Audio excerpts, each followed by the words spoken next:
Welcome to Global Crime Files. Today we will tell you the story of Annie Le. And it's a really compelling story, unfortunately tragic, but it serves as a kind of cornerstone example, doesn't it, of how modern forensic science and, well, digital access logs, the very tech meant to keep people safe, became the key evidence against an insider. Absolutely. So our mission today is a deep dive, really getting into the sources that detail the 2009 murder of Annie Le. She was, as you know, a brilliant Yale doctoral student. We're going to meticulously unpack the investigation, which was incredibly high-tech for the time. Yeah, and the timeline of events is just chilling. It really is, and we'll focus on that critical irony. Annie vanished from this highly secure research facility, a place where, practically every single door requires an ID card swipe. It really sets up this classic locked room kind of paradox. It's the ultimate contradiction, isn't it? You have this incredibly bright, accomplished young woman just days away from her wedding day, and she disappears from a location that, on paper, should have been one of the safest places she could be. That immediate jarring contrast between, her immense potential and then this devastating tragedy. Yeah. That's really the focus of our analysis today. We'll follow the investigators as they tend to use that very infrastructure of safety to track down a murderer within it. Right. Before we get into the tragic events themselves, I think it's really important we start by understanding who Annie Le was. The sources paint this picture of just extraordinary achievement, real ambition. Yeah. She was born Annie Marie Thule, July 3rd, 1985. Grew up in California, part of a close-knit Vietnamese-American family. Spent her formative years, I believe, in Placerville with her aunt and uncle. And her academic record was just stellar right from the start. I mean, it set her apart very early on. When she graduated from Union Mine High School up in El Dorado, California, she wasn't just the valedictorian. No. Her classmates actually voted her most likely to be the next Einstein. Yeah. I mean, think about that. That kind of recognition, it speaks volumes about her intellectual ability, doesn't it? A real force. Absolutely. And she really leveraged that potential. Her undergrad career, University of Rochester, it was funded by this really impressive stack of scholarships, something like $160,000 total. Wow. Yeah. She majored in cell developmental biology, but also, interestingly, pursued a minor in medical anthropology. That suggests, a real breadth of curiosity, not just narrowly focused on the lab work. Right, understanding the human context, too.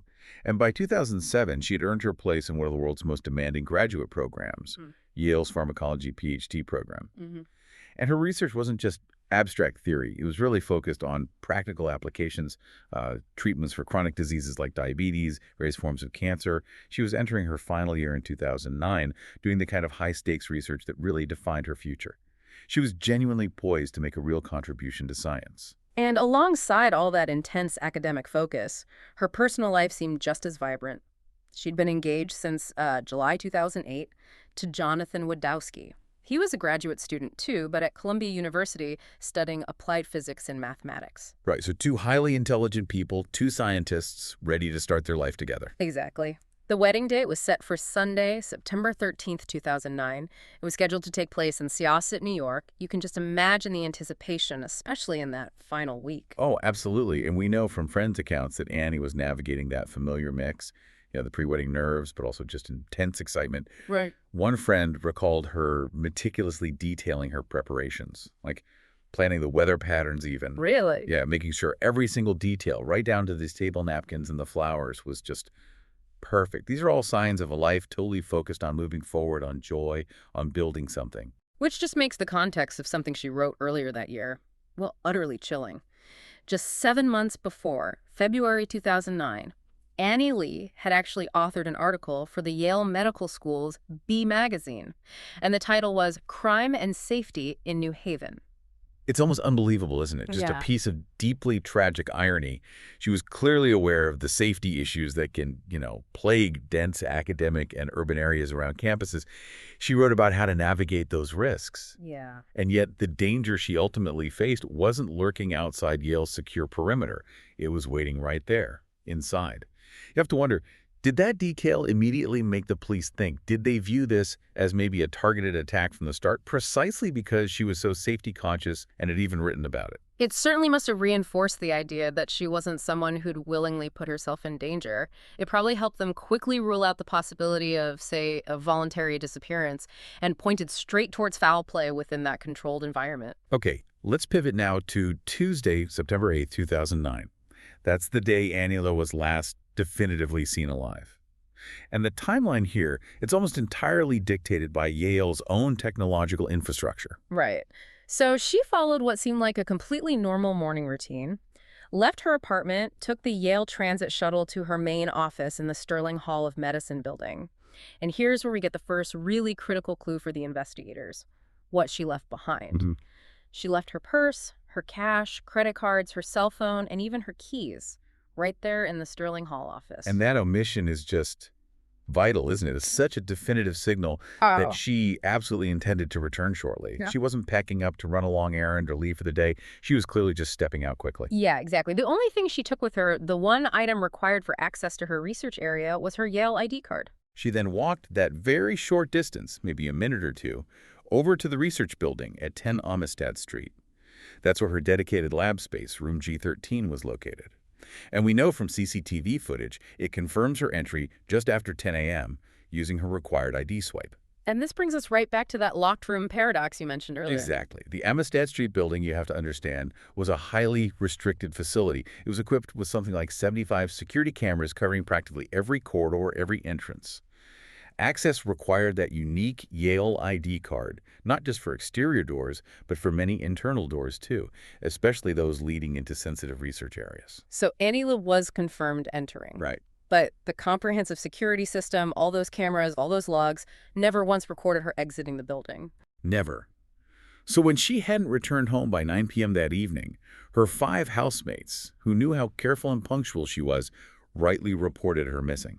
Yeah. Her friend Jennifer later noted Annie was extremely safety conscious. She apparently refused to walk alone at night, always arranged for someone to walk with her or get a ride if she worked late. So her silence, especially given the context of her wedding being just days away, it immediately set off major alarm bells. Huge alarms. And the police response was correspondingly massive. It involved the FBI, the New Haven Police, Connecticut State Police, a huge operation.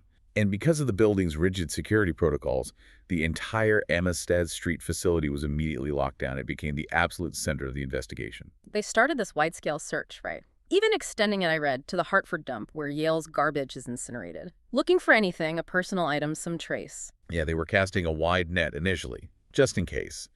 But the internal focus became the most striking element very early on. Investigators quickly grasped that the security measures themselves actually defined the boundaries of the crime scene. Right. The basement lab area where Annie worked, it housed research animals, specialized sensitive equipment. It was incredibly restricted. Authorities were quick to emphasize that it would be, and I quote, extremely difficult for anyone from outside Yale to even get into that basement lab area. So the very system designed to keep outsiders out. Immediately turned the investigative lens inward. It forced them to focus intensely on Yale students, staff, faculty, contractors, anyone with legitimate access.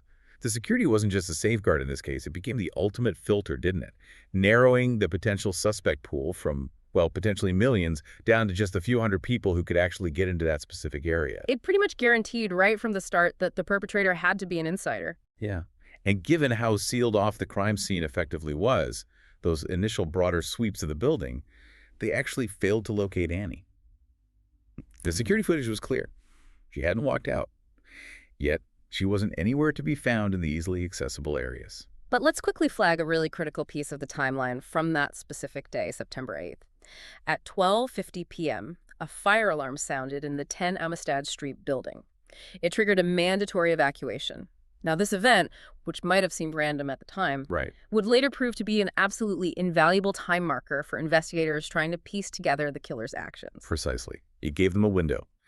They knew the killer had to have acted either before that alarm or possibly during the evacuation chaos. But before they could fully leverage that timeline, they desperately needed physical proof, something concrete. So the second search began. More meticulous, more intense. Exactly. And this second search started yielding results, slowly but surely transitioning the investigation from, a missing person case to increasingly a homicide probe. The first physical clues they found were subtle, weren't they? But just devastating in implication. In room G13, which was Annie's actual lab, they found a single small drop of blood on a shelving unit. And then, crucially, in the adjacent back storage room, G22, that connection becomes vital. Later, they found beads scattered on the floor. These were quickly identified as belonging to Annie's necklace. The necklace was broken. It screamed struggle, violence, the presence of blood, her personal effects. It confirmed violence had occurred there, but Annie herself was still missing.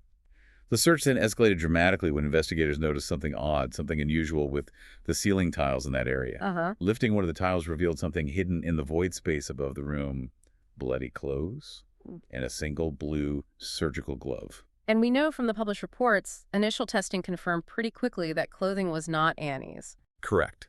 But the implication was crystal clear. The killer had tried to hide their own bloodied garments right there, near the scene. This discovery absolutely forced the authorities to bring in luminol. They sprayed it across the relevant rooms, G13 and G22. And luminol lights up where blood has been, even if someone tried to clean it. Exactly. And the reaction confirmed an extensive, widespread presence of blood spatter and transfer, far more than that initial single drop suggested. A significant amount of blood had been shed or transferred in that area. But ultimately, what sealed the building as a massive crime scene wasn't necessarily the technology.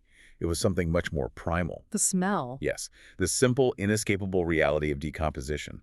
Officers started noticing a distinctly terrible smell, as reports put it, developing around the locker rooms and the toilets right next to G22. A smell that, a trained officer or investigator would immediately recognize, even if someone tried to conceal the source. Yes, exactly. That specific odor led them directly to bring in cadaver dogs. And at that point, the entire high-security building was officially sealed off. The mystery, tragically, was collapsing inwards. And you can imagine the anxiety on campus. Oh, immense. The university had to manage this massive public fear. Officials like Dean Robert Alpern and police officer Joe Avery kept trying to reassure the public, stating this wasn't a random act, and crucially, that students were not believed to be involved, which essentially confirmed, the threat was likely contained to someone with institutional access. But students were still terrified. Understandably. They feared the perpetrator might still be walking around campus. Reports say they started traveling in groups, rethinking late-night work schedules in the labs. It must have been incredibly tense. Yeah. And then the discovery itself. It happened on just the most agonizing day imaginable, Sunday, September 13th, 2009. The very day Annie LaKey was supposed to be getting married. Yeah. That timing just adds this almost unbearable layer of tragedy to the whole narrative. On that afternoon, authorities finally located her body. And the location itself really underscored the sheer desperation, the effort involved in concealing this crime. She was found stuffed upside down inside a tight cable chase, basically a channel for wiring within the wall of a basement laboratory, specifically adjacent to that room G22 and the nearby lockers. Just horrific. The medical examiner's report then painted a truly brutal picture. The official cause of death was determined to be traumatic asphyxia due to neck compression. Strangulation. And critically, the report noted she sustained severe injuries while she was still alive. This included a broken jaw and a broken collarbone. There was also clear physical evidence indicating an attempted sexual assault had occurred. Those specific injuries, the broken bones, they speak to a tremendous struggle, don't they? It suggests Annie fought back fiercely before she was ultimately suffocated. Absolutely. Yeah. And regarding the location, there's an interesting insight from FBI consultant Amy Herman. She noted that the body was ultimately found not because someone visually spotted something near the lab itself, but because that smell of decomposition was finally localized, pinpointed to an area near the men's bathroom, close to that utility panel in the wall. So the killer chose a spot inside a wall, maybe hoping the smell would be masked by, the nearby animal labs or just dissipate within the wall cavity. Possibly. A desperate attempt at concealment. Yeah. And found near her body were two key items: her Yale key card, the one she'd used to enter the building, and the matching blue surgical glove, the pair to the one found earlier hidden in the ceiling void. Ah, okay. So the puzzle pieces were really starting to lock into place now. Definitely. The emotional toll on the Yale community, as you can imagine, was just immediate and profound. Grief counselors were made available instantly. A 24-hour helpline was set up. Professor John Lewis Gaddis, a highly respected historian at Yale, really conveyed the mood. He described September 14th, the Monday after the discovery, as the saddest day to open class since the day after the 9/11 attacks. Wow. That's powerful. It really is. The discovery confirmed everyone's worst fears. The killer was indeed an insider, someone who had systematically exploited the institution's vaunted high security to commit murder and attempt concealment. Okay, so with the body found, the location confirmed, and that initial forensic evidence gathered, the investigation now shifted almost entirely onto leveraging that high-tech security system to pinpoint the suspect. Investigators were already pretty certain it was an insider, an institutional employee, but they needed that irrefutable digital trail. Right. And they actually hit a bit of a technical hurdle initially with the DNA analysis, which is interesting. The DNA collected from the crime scene, from the bloody sock, a glove, etc., was run through CODIS. That's the national database, the combined DNA index system, which holds DNA profiles of known offenders. And that search initially popped up a match, a hit for a convicted felon named Kieran Robinson. Oh, wow. So that must have thrown them for a loop, right? A potential outsider, when everything else was pointing inward. Exactly. Yeah. It must have been a highly stressful, really complicating moment for the investigative team. It caused this temporary but potentially massive detour. They had to follow that lead, obviously. Sure. But they eventually confirmed that Kieran Robinson was actually deceased. And furthermore, they figured out his DNA profile being in the system wasn't suspicious in this context. Yeah. He had worked on a construction project in that very building years earlier. His DNA could have been left behind innocuously back then. Okay, so it highlights a crucial procedural point, right? Clearing a false lead, especially in a high-profile case like this, is often just as important as finding the true lead, because the clock is always ticking. Absolutely. Okay. So once Robinson was definitively ruled out, they went back to their digital roadmap, the data from the Yale ID access cards. Those logs, tracking every single entry and exit swipe for every secure door, they became the absolute centerpiece of the investigation. So they started filtering through everyone who had access. Right. After systematically ruling out every student and most of the staff based on their movements or alibis, the card data confirmed something crucial. Only 2 individuals, who hadn't already been cleared, had swiped into Annie's specific lab, room G13, on that day, September 8th. And who were they? One was the third-party contractor who was actually quickly cleared through interviews and corroborating evidence, and the other was Raymond John Clark III. Raymond Clark. Yeah. Clark was a 24-year-old Yale laboratory technician. His job specifically involved cleaning cages and handling the research animals in the basement labs. This meant he had perfectly legitimate access to the high-security area where Annie worked, and crucially where her body was ultimately found. But it wasn't just his access that made him the prime suspect, was it? It was also his behavior, specifically his attempts at deception. Exactly. Clark actually volunteered information to the police early on. He apparently told them he saw Annie leave the building just before that 12:50 p.m. fire alarm evacuation. Which they knew was false. Precisely. Yeah. That detail put him straight into their crosshairs, because the investigators already knew, thanks to meticulously reviewing hours of that comprehensive CCTV footage, that Annie had never been seen leaving the building.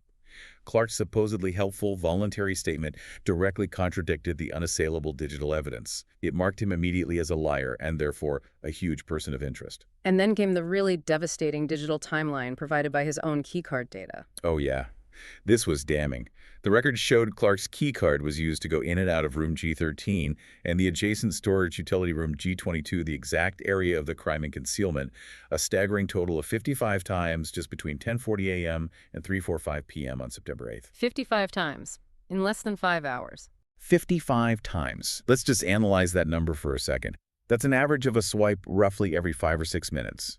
For a lab technician supposedly performing routine duties like cleaning cages, that is radically, wildly excessive. Yeah, that doesn't sound like routine work at all. No. That pattern just screams panic. It suggests repeated checks, maybe hurried cleanup efforts, potentially multiple attempts to move or hide the body. It's like the digital signature of someone under extreme duress trying to manage a horrific situation they created. They also caught him on camera during that 12:50 p.m. fire alarm evacuation, right? Yes. He was seen leaving the building during the mandatory evacuation and then seen returning around 1:10 p.m., crucially, wearing what observers described as slightly different scrubs. Suggesting he used that brief, chaotic 20-minute window when the building was empty to quickly switch out of potentially bloodied clothing. That was the strong implication, yes. And the physical evidence started to complement this digital trail. When police interviewed him more formally, they noted he had distinct scratches and bruises on his face and arm. Which he tried to explain away. Yeah, he claimed they came from a cat he owned. A common enough excuse, perhaps, but highly suspicious in this context. They then pressured him into taking a polygraph test. Which aren't admissible in court, but... Correct. Polygraph results themselves aren't admissible as evidence in court. But the investigators reported that he showed significant signs of deception during the test. And that was enough, combined with everything else, to really solidify their focus on him. So you have this combination: the proven lie about seeing her leave, the 55 panicked keycard swipes, the suspicious scratch marks, the change of clothes during the evacuation. Yeah, and the polygraph results, yeah. Right. It all came together to give them the probable cause they needed to get a warrant and compel him to provide a DNA sample. So on September 16th, they took Clark into custody briefly just for that sample collection. Then they released him. Right. And then arrested him formally the very next morning, September 17th, as soon as those DNA results came back from the lab confirming a match. And that arrest was incredibly rapid once the DNA came back. The case against him seemed airtight almost immediately, didn't it? Because that DNA sample provided the final, undeniable confirmation. Absolutely. Forensic testing established a definitive match between Raymond Clark's DNA and the biological evidence they had recovered from the scene, specifically on that bloody sock found hidden with the clothes, and also potentially on the lab coat recovered. And there was more physical evidence, too, incredibly specific things tying him directly to Annie in that concealment spot.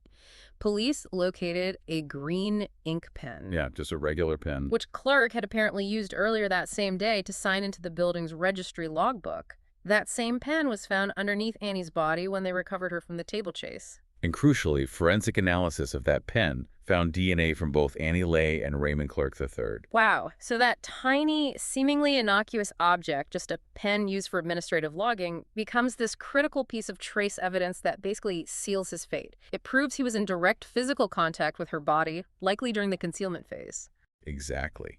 This, coupled with that incredibly detailed digital timeline from the keycard, allowed investigators to reconstruct the crime and the subsequent cover-up attempt with extraordinary confidence. Their reconstruction suggested the murder itself likely happened shortly before that 12:50 p.m. fire alarm went off. Right. The immediate evacuation chaos then provided Clark with that critical, albeit brief, opportunity to slip away, change out of his bloodied clothing, maybe stash it above the ceiling. Before returning, once the building was accessible again, to carry out the much more complex and physically demanding process of moving Annie's body and forcing it into that confined utility panel space near G22. So the digital breadcrumbs, the keycard swipes, they didn't just identify the killer, they practically detailed the chronology of his frantic cover-up actions minute by minute. It's really a textbook example of modern technological criminology in action. The tech solved it. But this inevitably brings us to the question that always seems to hang over these kinds of cases.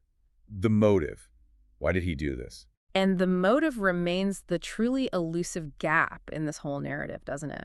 Authorities stated pretty emphatically that Clark and Annie Lenov never had any kind of romantic relationship. No known connection, right. And furthermore, Clark himself was engaged to be married at the time, so this doesn't seem like a typical crime of passion or a jilted lover scenario in the traditional sense. Right. The only potential trigger that investigators could really identify, or at least speculate about publicly, was related to an email. Apparently, on the very day Annie was killed, September 8th, she had sent out a mass email to everyone working in that building complex. Okay. The email announced her upcoming wedding, scheduled for the 13th, and maybe included some details about her honeymoon plans. And records showed that Raymond Clark had opened and read this email that morning. So the speculation the police theory offered was maybe if Clark harbored some kind of secret, unrequited obsession with Annie, however unlikely or unfounded, then receiving this very public announcement, a celebration of her future happiness with another man, perhaps it triggered some kind of sudden, explosive fit of jealousy and rage in him. It's pure speculation, though. It's crucial we underscore that this specific emotional motive was never officially established. Clark never admitted to it, never explained the why. He maintained his silence on that front. So for the prosecution, securing the conviction based on the overwhelming physical and digital evidence was clearly paramount. They had this mountain of proof to establish what happened, who did it, how they did it. Exactly. And they chose strategically to rely on that concrete evidence rather than chase a much more difficult-to-prove emotional motive in court. Right. The system demanded justice for Annie Lay, and the evidence provided that pathway, regardless of understanding Clark's precise inner state or reasons. Okay, so let's turn now to the legal conclusion of the case.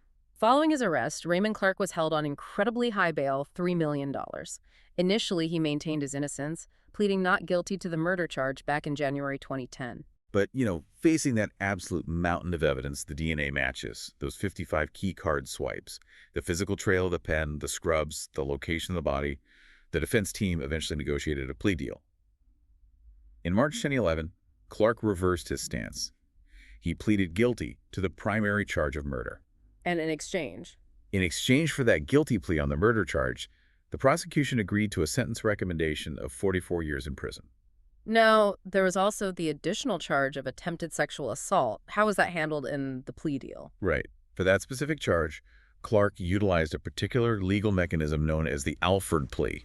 We should probably pause and just briefly explain what that means because it's a significant detail here. Yeah, definitely. An Alford plea essentially means that the defendant does not formally admit to actually committing the crime, in this instance, the attempted sexual assault.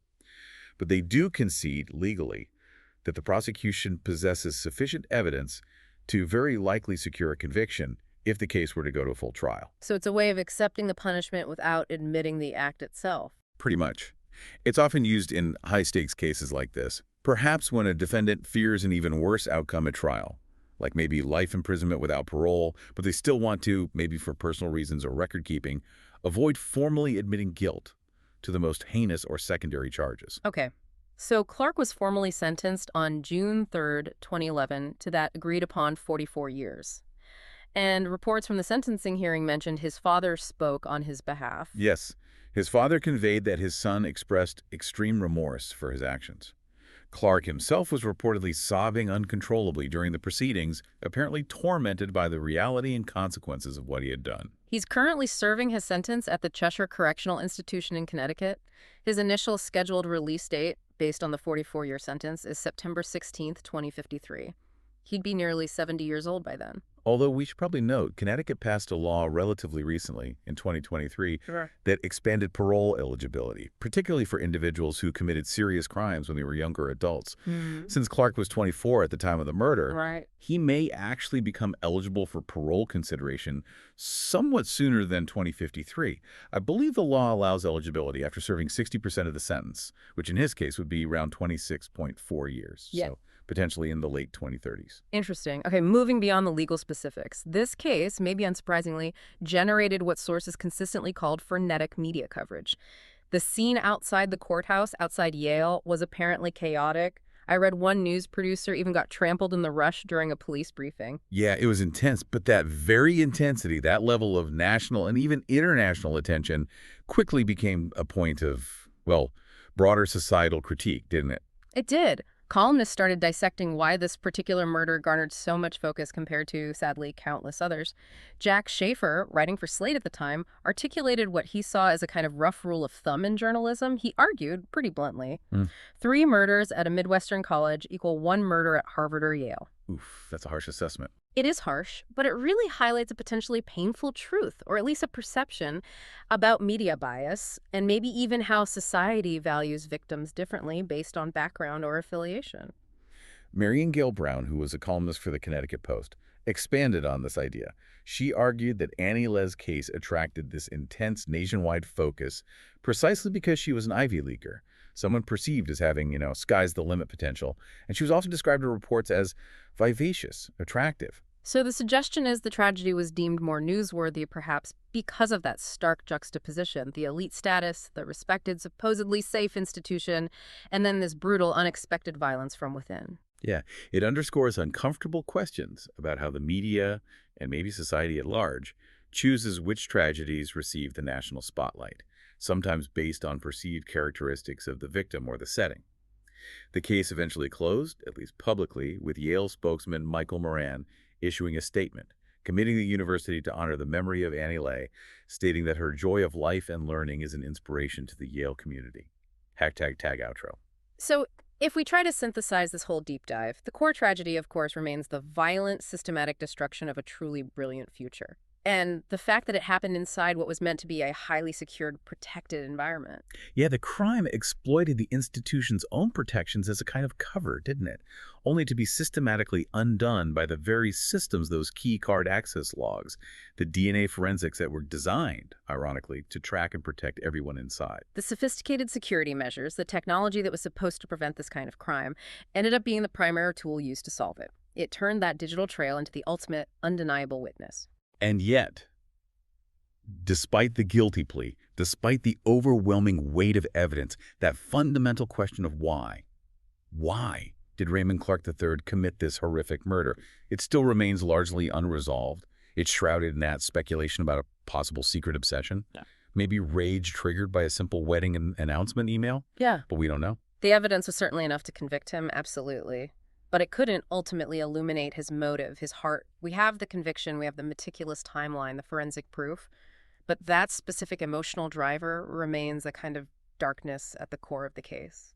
And that leads us, I think, to our final provocative thought for you, the listener, to maybe mull over after this. Since Raymond Clark's conviction was secured almost entirely through the technology, the ability to track his every movement via ID cards and cameras inside that Yale building, how does this level of ubiquitous institutional surveillance change the nature of criminal investigations today? Was the technology in this case truly a fail-safe against violence? Or was it perhaps simply the highly effective tool used to catch the criminal after he had already skillfully circumvented the system's physical defenses in the first place? It really forces us to ask, do these high-security environments actually prevent crime? Or do they, perhaps more accurately, simply guarantee that if a crime does occur within them, the perpetrator is almost certain to leave an indelible digital footprint?